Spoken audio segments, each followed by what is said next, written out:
9 o'clock on a Friday night, and good evening, everyone. I'm Brian Allen. Andrea is away from the desk this evening.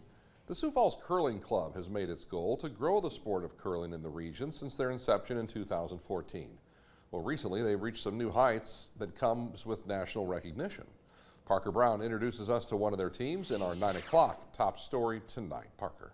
Hey Brian, last week the Arena National Championships took place in Eveleth, Minnesota. 12 men's teams and 12 women's teams made the cut in regional competitions, and 3 Sioux Falls teams qualified.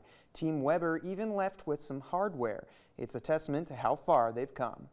Being second place out of 12 other men's teams that all earned their spot there by succeeding in their regions, it's a pretty great feeling. The Arena National Championships were far from where the members of Team Weber were 10 years ago. All 4 members were gradually introduced to the sport and, through their own paths to Sioux Falls, decided to try the curling club. Some members have only been participating for 6 years, and now they own a silver medal. It's a pretty amazing turnabout. I would have never thought that I'd be winning nationally in anything, in any sport. I think just goes to show how accessible the sport is. You put your time in and you can really move up pretty quickly. Accessibility is something that curling clubs in South Dakota have worked to maintain. Our goal is to grow the club here, try and get more people to learn that curling is available in Sioux Falls, to enjoy it, and really come and give it a try. It really is a lifetime sport. Everyone from a teenager to somebody in their 80s can still play, can still be out on the ice and have fun with friends and family. All 4 members say that camaraderie is big in the sport.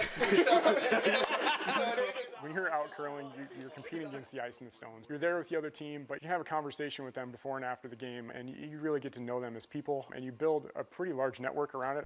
They hope that their recent success could show those considering trying curling that Sioux Falls can play on the big stage. That's kind of how we got together. We were just a group of guys who enjoyed spending time together, playing the sport and trying to get better, and we got better and better to the point where we were able to earn a silver medal. Yeah, it's like, yeah. The Sioux Falls Curling Club is hosting a Learn to Curl night in late December. The club will provide necessary equipment, and more details will be released at a later time. If you're looking to get involved with the sport or just to try it out, you can find links to South Dakota curling clubs on this story at our website. Brian. Parker Brown for us tonight. Parker, thank you.